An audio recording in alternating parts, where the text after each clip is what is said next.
ఆదిశంకర భగవత్పాదాచార్యుల వారు యమనియమాసన ప్రాణాయామ ప్రత్యాహార ధారణ ధ్యాన సమాధి అష్టాంగ యోగాలని బుద్ధితో ఎలా అప్లై చేయాలి, దీనికి యమం ఏమిటి, దీనికి నియమం ఏమిటి అని చాలా విశేషంగా అది ఎవరు చెప్తే వింటే బాగుంటుంది అంటే మనందరికీ సుపరిచితమైనటువంటి మహాసహస్రావధాని బ్రహ్మశ్రీ గరికపాటి నరసింహారావు గారు చెప్తే అత్యంత వైభవంగా ఉంటుంది. హరి ఓం. 2026 సంవత్సరం ఏప్రిల్ నెల 23వ తేదీ హైదరాబాదులోని ఎల్బీ నగర్ బారామల్గూడ ప్రాంతంలో తత్వం చారిటబుల్ ట్రస్ట్ వారి ఆధ్వర్యంలో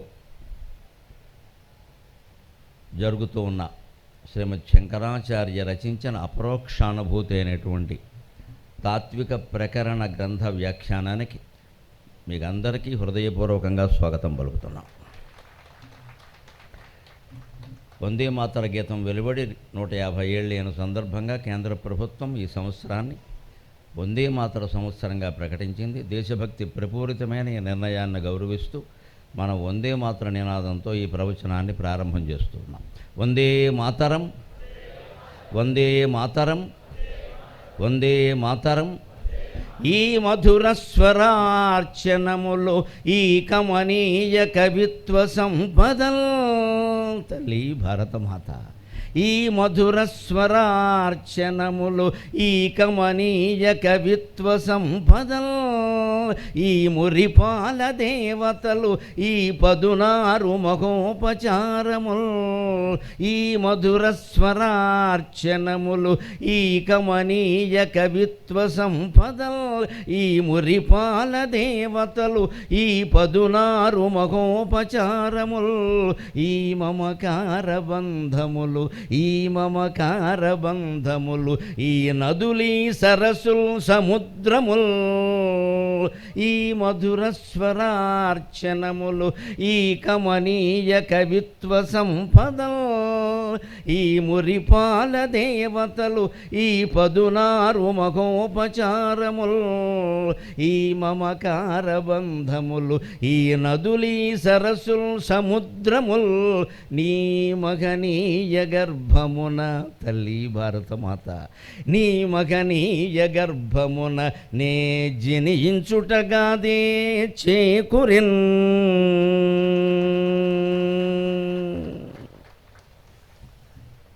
బహుళ దేవతారాధన, బహువిధమైన ఉపచారాలు చేయడం హిందువులకు మాత్రమే సొంతం. ఎందుకు ఇది ఉంటుంది అంటే మనస్సు ఎప్పుడూ వైవిధ్యాన్ని కోరుతుంది. మానవులందరికీ తెలుసు, జంతువులకి తెలుసు. ఎప్పుడూ మనం ఒకేలా ఉండలేం, ఏవో ఆలోచనలు చేస్తూ ఉంటాం. ఒకే చొక్కా తొడుక్కోలేం, ఒకే రకమైన వస్త్రధారణ చేయలేం. రకరకాలుగా మనస్సు వైవిధ్యాన్ని కోరుతుంది, వైవిధ్యాన్ని కోరుతుంది. Mind needs variety. ఆ వైవిధ్యాన్ని మనస్సుకు అందించకపోతే భగవదారాధనకి మనస్సు సహకరించదు. భగవదారాధనకి మనస్సు సహకరించడం అంటే అనుకూలించడం కాదు, లేకుండా పోవడం. లేకుండా పోవడానికి ఎవరు ఒప్పుకుంటారు? ఏ మనిషి అయినా ఒప్పుకుంటాడా? మనస్సు ఒప్పుకోదు. పెద్ద సమస్య దాంతో. అది లేకపోతే కానీ ఆరాధన కుదరదు అసలు. కానీ ఆ ఆరాధన దాంతోనే చెయ్యాలి, దాన్ని లీనం చేయాలి. అంటే దానికి ఇష్టమైనట్టు కొంత ఉండాలి. చీకట్లో ఉన్న చిన్నపిల్లాడిని మనం వెలుగులోకి తీసుకురావాలంటే ముందు మనం చీకట్లోకి వెళ్ళాలి. చీకట్లో ఉన్నావు కదా, అవా నీకు ఎన్నిసార్లు చెప్పాను, అంతా మీ మేనమామ పోలుకు వచ్చిందంటే ఇప్పుడు గొడవ అవుతుంది వాడు చీకట్లోంచి బయటికి రాకపోగా. ముందు చీకట్లోకి మనం వెళ్ళాలి, వాళ్ళని ధైర్యంగానే చీకట్లో ఉండనివ్వాలి. అవసరమైతే మనం టార్చ్ లైట్ పట్టుకోవాలి కూడా. చీకట్లోకి ఎందుకు వెళ్ళొద్దు అంటున్నాం? ప్రమాదం జరుగుతుంది కాబట్టి. అసలు చీకటే భరించలేనంత ఇదిగా వాడిని పెంచితే రేపు జీవితంలో చీకటి దశలు వస్తే ఎలా భరిస్తాడు? అది అలవాటు చేయాలి. అంటే నువ్వు చీకట్లోకి వెళ్ళు నాయనా, నాకేం అభ్యంతరం లేదు, లైట్తో వెళ్ళాలి, ఉట్నే వెళ్ళకూడదురా, పామోతు ఎలా ఉంటుందని చెప్పాలి.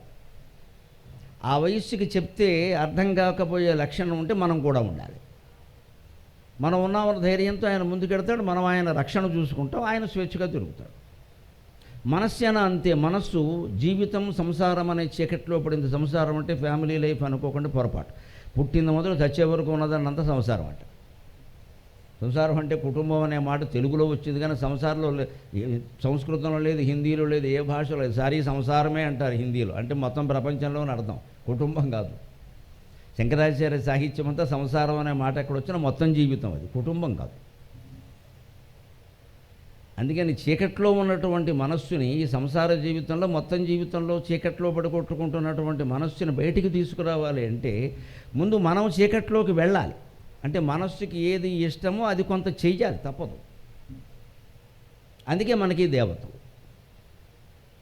ఎందుకు హిందూ మతంలో ఎంతమంది దేవతలు అంటే, ఎంతమంది దేవతలను ఆరాధించే వెర్రివాళ్ళం కాదండి మనం. హిందువులు ఎవరు ఒక 100 మంది దేవతలను ఆరాధించాల. ఒకే పరమాత్మని 100 రూపాల్లో ఆరాధించే ఏకైక జాతి హైందవ జాతి. ఆ స్వేచ్ఛ కూడా మనకే ఉంది. మనకి శక్తి కావాలి, ఆంజనేయ స్వామిని పట్టుకుంటాం. పనులు ఆటంకం అవుతున్నాయనిపించింది, వినాయకుడిని పట్టుకుంటాం. బ్రహ్మజ్ఞానం కావాలి, పరమశివుడిని పట్టుకుంటాం. దక్షిణామూర్తి రూపంలో మనకి ఆశీర్వదించి జ్ఞానోపదేశం చేస్తాడు. ఐశ్వర్యం కావాలి, లక్ష్మీదేవిని పట్టుకుంటాం. చదువు కావాలి, సరస్వతీదేవిని పట్టుకుంటాం. దేనికి ఎవరిని పట్టుకోవాలో మనకి మంత్రివర్గ శాఖల్లాగా శుభ్రంగా ఉన్న వీళ్ళంతా లలితా పరాభట్టారిక మంత్రివర్గంలో మంత్రులు అంతే. వీళ్ళు 33 మంది, 33 కోట్లు, 33 కోట్లు సంఖ్య లేదు. దేవతలు ఎవరు లేరు అక్కడ. వాళ్ళకి జనాభా నియంత్రణ ఉంటుంది, ఊరికి పెంచేస్తే కుదరదు, చోటు లేదు అక్కడ. 33 మందే ఉన్నారు. 30 కోటి అంటే 33 మంది అని. 30 కోటి. కోటి అంటే సమూహం, కోట్లు కాదు అది. కోటి అంటే సమూహం సంస్కృతంలో. ఉన్నది 33. 12 మంది ఆదిత్యులు, ద్వాదశ ఆదిత్యులు, ఏకాదశి రుద్రులు 12, 11, 23. 8 మంది వసువులు 31. అశ్విని దేవతలు 2, 33 అంతే. ఇక మిగిలిన వీళ్ళంతా మంత్రివర్గం. మామూలుగా ఓ రాష్ట్ర పరిపాలనకే 40-50 మంది మంత్రులు ఉంటే మొత్తం అఖిలాండ కోటి బ్రహ్మాండాలు పరిపాలించడానికి అమ్మవారికి 33 మంది లేకపోతే అలాగా. అదే మంత్రివర్గం. వీళ్ళందరికీ మనం ఏదో ఉపచారాలు చేస్తూ ఉంటాం, చెయ్యాలి. ఇన్ని రకాల సంగీతాలు, సాహిత్యాలు, ఈ వేదాంతాలు, తాత్వికమైన విషయాలు వెదజల్లడం ఎందుకోసం అయ్యా అంటే, మహత్తరమైన తత్వాన్ని తెలియాలంటే తెలుసుకోవడానికి సాధనం మనస్సే. పైగా పూర్తిగా తెలిసిన తర్వాత ఆ నిష్టలో ఉండలేకపోవడానికి కారణం కూడా మనస్సే. ఇది తప్పుకుంటే కానీ కుదరదు, అది తప్పుకోదు. ఎవరినైనా కాస్త పక్కకి జరగమంటే జరుగుతారు, పర్వాలేదు. కొంచెం అది జరగని వాళ్ళు ఉంటారు, కానీ కొంచెం బతిమాలితే పక్కకి జరుగుతుంది. నువ్వు ఇక్కడి నుంచి లేచిపో అంటే అలాగా, నువ్వు వెళ్ళిపో, నేను కూర్చుంటానంటే ఎవరు ఒప్పుకోరు కదండి. కాస్త పక్కకి జరగమంటే జరుగుతారు. మనస్సేనా అంతే. కొంచెం పక్కకి తప్పు, కాసేపు పూజ చేసుకుంటా అంటే సహకరించవచ్చు, కానీ మొత్తమే లేకుండా పో అంటే కుదరదు దాంతో. కానీ అది లేకుండా పోతే కానీ ఆరాధన కుదరదు. మనకి నిష్ట కుదరకపోవడానికి, ఏకాగ్రత లేకపోవడానికి మనం అందరూ చెబుతూనే ఉంటాం, మనస్సు లగ్నం కావట్లేదు. అందుకే మనకి అపరోక్షానుభూతి కలగదు, ప్రత్యక్షానుభూతి సమస్య లేదు. మనం ఏం త్యాగరాజులమా, అన్నమయ్యలమా భగవంతుడిని ఎదురుగా చూడడానికి? అంత నిష్ట మనకెక్కడుంది? ప్రత్యక్షానుభూతి సమస్య లేదు. మరి అపరోక్షానుభూతి ఏమిటండి? శంకరాచార్య సాహిత్యంలో ఇది ఒక విశేషమైనటువంటి ప్రకరణ గ్రంథం. ఆయన మొత్తం 153 రచనలు చేశారు మహానుభావులు. 24 భాష్యాలు రచించారు. విష్ణు సహస్ర భాష్యం, భగవద్గీత భాష్యం, ఉపనిషత్ భాష్యం, ఇలాంటివి 24 భాష్యాలు. 57 ప్రకరణ గ్రంథాలు రచించారు. ఇప్పుడు ఇవాళ చెప్పుకుంటున్న అపరోక్షానుభూతి, వేదాంత డిండిము, వివేక చూడామణి, ఇవన్నీ యోగతారావళి, ఇవన్నీ ప్రకరణ గ్రంథాల్లోకి వస్తాయి. ఇవి ఒక 53 ఉన్నాయి. అంటే ఆ ఉపనిషత్ భాష్యాలు, ఆ భాష్యాలు అందరికీ అర్థం కావు, పండితులకు తప్ప. కొంచెం మధ్యతరగతి వాళ్ళకి, మనబోటిగాళ్ళకి ఆ భాష్యాలు అర్థం కావాలంటే ముందు ప్రకరణ గ్రంథాలు చదవాలి. ఇవి చదివితే అవి కొంత అర్థమవుతుంది. సరే, అవి ఇవి అర్థం కాని వాళ్ళు ఉంటారు. 3వ తరగతి జనం ఎప్పుడైనా ఉంటారు. తరగతి గదిలో ఉన్నట్టే ప్రపంచంలోనూ ఉంటారు. వాళ్ళ కోసం ఆయన ఏం చేశారంటే 72 స్తోత్రాలు రచించారు. లక్ష్మీ నృసింహ కరావలంబ స్తోత్రం, భజగోవింద స్తోత్రం, అనేక రకాల నాగేంద్రహారాయి, త్రిలోచనాయ అంటే శివ పంచాక్షరి స్తోత్రం. కేవలం భజన చేసుకుంటే చాలు. ఆ స్థాయి నుంచి నెమ్మదిగా ప్రకరణ గ్రంథాలు అర్థం చేసుకొని, ప్రకరణ గ్రంథాల స్థాయి నుంచి భాష్యాలు అర్థం చేసుకోగలిగితే మనం అందరం జీవితంలో సుఖంగా ఉండగలుగుతాం, అపరోక్షానుభూతి పొందగలుగుతాం. ఏమిటి అపరోక్షానుభూతి అంటే? ప్రత్యక్షానుభూతి అందరికీ తెలుసు. శంకరాచార్యులతో వచ్చిన పెద్ద ఇబ్బంది ఏమిటంటే, మహాపండితులైన మామూలు పాండిత్యం కాదు అది. ప్రతి దానికి మళ్ళీ మాట్లాడకుండా జవాబు చెప్పేస్తాడు.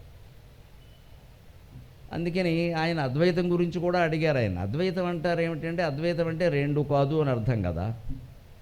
ఏకం అని చెబితే సరిపోయింది కదా.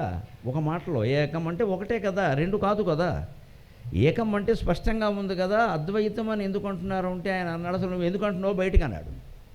ఎదుటివాడు వింటున్నాడు కాబట్టి. చెప్పడం కోసం మనం ఇది అద్వైతమా అద్వైతమా అంటాం, కానీ మనం ఎవరికీ చెప్పే అవసరం లేకపోతే మనకెందుకు, మనకి ఏదో తెలుసు కదా. ఎప్పుడు ఎవరికైనా చెప్పదలుచుకున్నప్పుడు వాళ్ళు ఏ స్థితిలో ఉన్నారో ఆ స్థితిలోంచి బయటపడేయాలి. అంటే వాళ్ళకి అర్థమయ్యేలా చెప్పాలి. అంచేత ఉన్నది ఏకమేనయ్యా, కానీ ఎవడు ఈ మాటలు వింటున్నాడో వాడు ద్వైతం అనుకుంటున్నాడు, ఇది ద్వైతం కాదని చెప్పాల్సి వస్తుంది, అందుకే అద్వైతం అన్నాడు. వినేవాడికి అర్థమయ్యేలా చెప్పాలి కదా. ఆయన 2 అనుకుంటున్నాడు, 22 అనుకుంటున్నాడు, 222 అనుకుంటున్నాడు, 2,02,00,000 ఎవరు ఇన్నేనా అనుకుంటాడు. ఇంకా ఒక భేదం వచ్చాక అన్నీ వస్తాయి. ఒక భేదం ఎప్పుడు ఒక భేదంతో ఆగదండి. మనుషుల్లో మధ్య భేదాలు చూడండి మీరు, కులాలు, మతాలు, స్త్రీ పురుషులు, ఇవన్నీ అబద్ధాలండి. ఏ భేదమే లేదండి ఇవన్నీ. మనకెవరికి కులం మీద కానీ, మతం మీద కానీ, మన స్త్రీత్వం మీద కానీ, మన పుంస్త్వం మీద కానీ, మన జాతి మీద ఏమీ లేదండి. అన్నీ అబద్ధాలు, నాటకాలు ఇవన్నీ కూడా. ఆ కులం సమైక్యం అంతా ఎందుకు కొడతాడు అంటే ఈయన ఎన్నికల్లో నెగ్గడానికి, వాళ్ళు ఓట్లు పడ్డానికి, ఈయన కోసం అది. ఈయనకి ఆ పీఠం అక్కర్లేకపోతే కులం ఏమైపోయినా ఆయనకు అక్కర్లా. మతము అంతే. ఇప్పుడు బోడి కబుర్లు చెప్పద్దు ఇక్కడ. మనిషి ఎప్పుడు భేదం ఎందుకు పెడతాడంటే లోపల అహంకారణంగా ఆ అవతలవాడి మీద నెగ్గాలి కాబట్టి తన వాళ్ళనంటూ తను సమీకరించుకోవాలి. కులమో మతమో జాతో ప్రాంతమో లింగభేదమో ఏదోడు పెడతాడు. అంటే ఈ అహం నిర్మూలన అయ్యే వరకు నీకు భేదభావం పోయే అవకాశం లేదు. ఇది ఎవరికి వారే చేసుకోవాలి. ఉపన్యాసాలతో అయ్యేది కాదు. నిజానికి ఉపన్యాసం ఎందుకు చెబుతాము అంటే మాకు అంతకంటే ఏం చేత కాదు కాబట్టి. మీరు ఎందుకు వింటారు అంటే మంచి కాలక్షేపం కాబట్టి. ఎవరు అడిగినా సరే ఉపన్యాసానికి వెళ్ళొచ్చామంటే మంచి పేరు వస్తుంది. అందుకని కాలక్షేపం కోసం మీరు వింటారు. మాకు ఇంతకంటే ఏం చేత కాదు కాబట్టి మేము చెబుతాం. మీకు కలిగిందా అనుభూతి, మాకు కలిగిందా అంటే శంకరాచార్య స్వామికి తెలియాలి, మనకేం తెలియదు. ప్రత్యక్షానుభూతి అనొచ్చు కదా. అపరోక్షానుభూతి ఏమిటి? డొంక తిరుగుడు మాట. అపరోక్షం అంటే ప్రత్యక్షమే కదా. పరోక్షము కానిది అపరోక్షం, పరోక్షము కానిది ప్రత్యక్షమే కదా. ఎప్పుడు ప్రత్యక్ష అనుభవం పరోక్షానుభవం రెండే ఉంటాయి. ఇంకోటి ఏదైనా ఉంటే అనుమానం ఉండొచ్చు, అనుమానం అని ఉండొచ్చు, కారణాలు ఎలాగో ఇలాగే ఉంటాయి. మరి అపరోక్షం ఉండడం ఎందుకంటే ప్రత్యక్షానుభూతి అనొచ్చు కదంటే కాదు అన్నారు ఆయన. ప్రత్యక్షానుభూతి అంటే ఈ శరీరంతో ఈ ఇంద్రియాలతో చూసే అనుభూతి, అది ప్రత్యక్షానుభూతి. అలాంటిది కానిది పరోక్షానుభూతి. అంటే ఈ ఇంద్రియాలతో ఈ వీటితో చూసేది కాదు, ఇంతకంటే వేరే ఒకటి ఉంది, ఆత్మనిష్టతో చూడాలి, అది పరోక్షానుభూతి. మరి అపరోక్షానుభూతి ఏమిటంటే పరోక్షం ఎవరికైంది? రామకృష్ణ పరమహంసకైంది ఆత్మదర్శనం. ఆయన దయ వల్ల కుడికాలు బొటనవేలు ఆయన కుడి తొడ మీద పెట్టగానే వివేకానందుడికైంది. కేవలం అంతటి శక్తి కలిగినటువంటి గురువు వివేకానందుడు లాంటి శిష్యుడు ఉంటే స్పర్శ మాత్రం చేత ఆ అనుభవం కలిగించగలడు. కానీ ఎవరికి పడితే వారికి కలిగించరు గురువులు. ముందు గురువుకి అంత శక్తి ఉండాలి, రెండోది ఆయనకంత యోగ్యత ఉండాలి. ఆయన 12 ఏళ్ల వరకు అల్లరి చిల్లర పనులు చేసుకుంటూ తిరిగాడు వివేకానందుడు. సంపెంగ చెట్లు ఎక్కడం, దూకడం, అందరితోనూ తగాదాలు పెట్టుకోవడం, నానా గొడవలు. ఇంటికి వచ్చేసరికి 12 ఏళ్ళు ఇలాగే తిరిగాడు. తల్లికి విసుగొచ్చింది కూడా, ఎందుకంటే 4 ఆడపిల్లల తర్వాత భువనేశ్వరి దేవికి వివేకానందుడు పుట్టాడు. అప్పుడు ఆయన పేరు నరేంద్రుడు.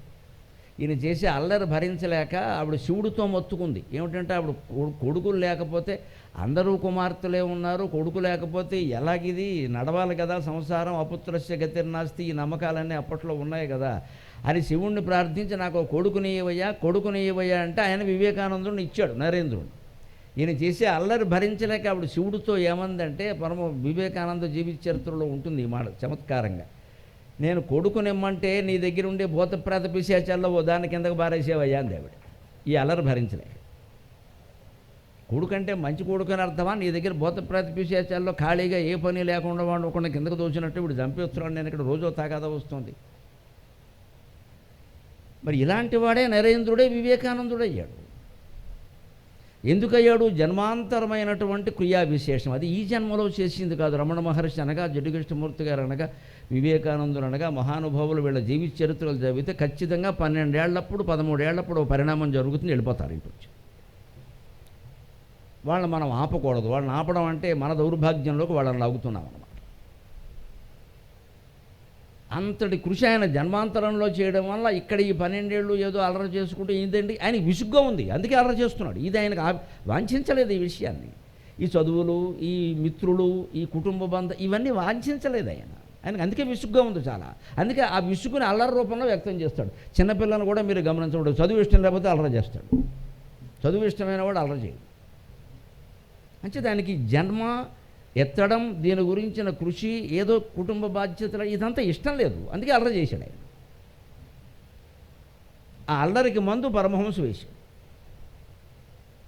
ఆయనకు కలిగింది, పరమహంసకు కలిగింది. ఇది పరోక్షానుభూతి గమనింతురుగాక. శంకరాచార్య స్వామి సరే ఆయన కలిగిందని మనం కలిగాకే పుట్టాడు ఆయన. రామకృష్ణ మన రమణ మహర్షి దగ్గర ఒక ప్రసిద్ధ గాయని ఒకప్పుడు సంగీత కచేరీ చేసింది. అప్పటికే ఆవిడకి ఏదో కొద్దిగా పేరుంది దేశంలో, చేసాక ఆయన కూడా కూర్చుని విన్నారు. ఆయన కూర్చోబొట్టు పెట్టుకుని సోఫాలో కూర్చుంటాడు, అంతకంటే కూర్చోడు, అయిపోగానే లేచాడు వెళదామని. ఈవిడికి ఏమిటంటే పాపం తపన, ఆయన ఏదో ఒక మంచి మాట చెప్పాలి ఈవిడ గురించి. అదొక కథ ఒక ఉపన్యాసకులకి, కవులకి, కళాకారులకి, ఈ నాట్యాల వాళ్ళకి, గానాల వాళ్ళకి ఒక పెద్ద వ్యాధి ఏమిటంటే ఎవడో ఒకడు మెచ్చుకుంటే కానీ మాకు అన్నం ఎక్కదు. అందులో పెద్దవాడు ఎవడన్నా ఉంటే వాడు ముందే మెచ్చుకోవాలి. అసలు ఆ పెద్దవాళ్ళని చూస్తూనే సగం మంది మాట్లాడతారు, ఎందుకంటే వాళ్ళు సంతోషిస్తే చాలండి. వీడేవిడ ఎంతమంది జనం వస్తే ఎవరో ఒకరిద్దరు సంతోషించడం కోసం ఎప్పుడూ మాట్లాడకూడదు, పాట పాడకూడదు. మనకు వచ్చింది ఏదో మనం మాట్లాడతాం, మనం పాడాలనుకున్నది పాడతాం. వారు సంతోషిస్తూ ఉంటారు, లేదా పోతారు, మన గొడవలేదు. ఇలా పెట్టుకుంటే తేమలది. పాపం ఈయన ఏదో అనాలి, ఆయన ఏమో అనకుండా వెళ్ళిపోతున్నాడు, ఏమనడో ఆయన విమర్శ చేయడు, ప్రశంస చేయడు, వెళ్ళిపోయాడు. అలా ఈవిడే దగ్గరికి వెళ్ళి దండం పెట్టి ఏదో అలాగే త్యాగరాజులాగా పాడి తరిద్దామని పాడుతున్నానండి అని దేవుడు. వెంటనే ఆయన అన్నాడు, త్యాగరాజు పాడి తరించలేదమ్మా, తరించాకే పాడాడు అన్నాడు. ఇది రమణ మహర్షికి మనసుకి తేడా. మనం ఈ కళలు ఉన్నాయే, సంగీతమో, కవిత్వమో, నాట్యమో, లేకపోతే తత్వశాస్త్రం ఏదన్నా, దీని ద్వారా ఏదో పొందుదాం అనుకుంటాం. పొరపాటు. అసలు ఇది పొందాకే నువ్వు ఇది పొందాలి, దీని ద్వారా పొందడం కాదు. అది పొందాకే నీకు ఏదైనా పాడాలనుంటే పాడు, ఆడాలనుంటే ఆడ, లేకపోతే నోరు మూసుకూర్చో, ఏదైనా బాగానే ఉంటుంది.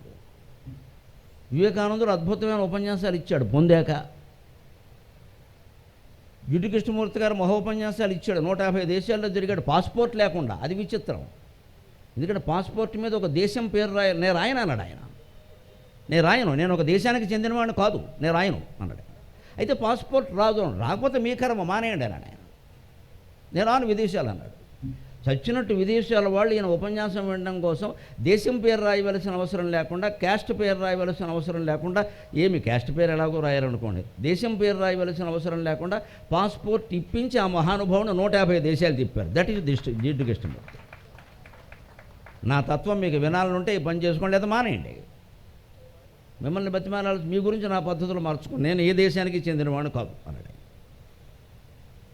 మనం దేశం వదిలిపెట్టండి, మనం భారతీయులు ఉండడం, ఇండియా వాళ్ళు మనం మన రాష్ట్రాలు అంటాం, మన ప్రాంతాలు అంటాం, మన కులం అంటాం, ఎన్ని అంటామో ఇక్కడ. మరి ఇన్ని భేదాలు దేహాన్ని నిండా పెట్టుకుని దేశాన్ని ఉద్ధరిస్తామండి. అంచేది అపరోక్షానుభూతి ఎలా కలుగుతుంది? ఇప్పుడు పరోక్షానుభూతి ఏమిటి?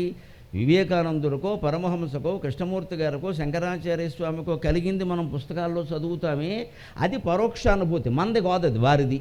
మనం ఎందుకు నమ్ముతున్నాం? ఆయన అబద్ధం చెబుతారా? ఆయన మహానుభావుడు, ఆయన పొందకుండా అబద్ధం చెబుతాడా? వివేకానందుడు, రామకృష్ణ పరమహంస, శంకరాచార్యులు కూడా అబద్ధాలు చెబితే లోకం ఈ పాటికి నాశనం అయిపోయి ఉండేది ఉండదు అసలు ఈ లోకం. ఇంకా వారు ఎందుకు చెబుతారు? వాళ్ళ మీద ఒక నమ్మకం మనకుంది. వేదశాస్త్రాల మీద, మన తల్లిదండ్రుల మీద మనకు నమ్మకం ఉన్నట్టే వారి మీద మనకు నమ్మకం ఉంది. అందుకని వారు పొందిన అనుభూతిని మనం పొందాలని ప్రయత్నం చేయడం అంతా పరోక్షానుభూతి. అది ఎప్పుడైనా నువ్వే శరీరం ద్వారా, ఇంద్రియాల ద్వారా కాకుండా నీ ఆత్మలో నువ్వే పొందగలిగితే దాన్ని అపరోక్షానుభూతి అంటారు. ఖచ్చితంగా